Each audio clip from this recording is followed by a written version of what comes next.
All right, so I'm just going to talk about how interesting mobility can be.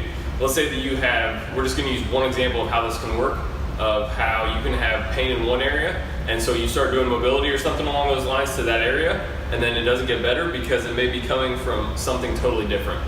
So the example I'm going to use is how your ankle can relate to your shoulder.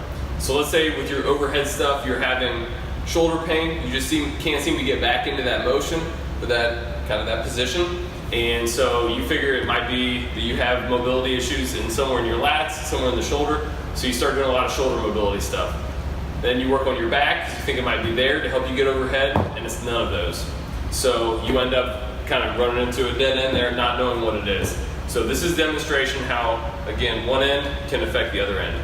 So if you don't have good ankle mobility, when you go overhead, your ankles need to be able to, or the knees need to be able to go far over the toes in order to go down into a squat. So if you were going to have up overhead, my mobility up here isn't the best, so just deal with it. All right, so let's say you're overhead and you want to go down into a squat. If your knees are not able to go in front of your toes because your ankle mobility is so bad, the next thing that happens is your shins then have to come back because you aren't able to get to that good position where you can stay upright. So if your shins then have to come back because you don't have the mobility, your hips have to go back.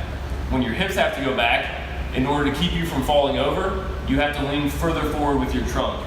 So if you can't go to where you're here, the shins will go back, the trunk goes forward, and then the shoulders will follow suit.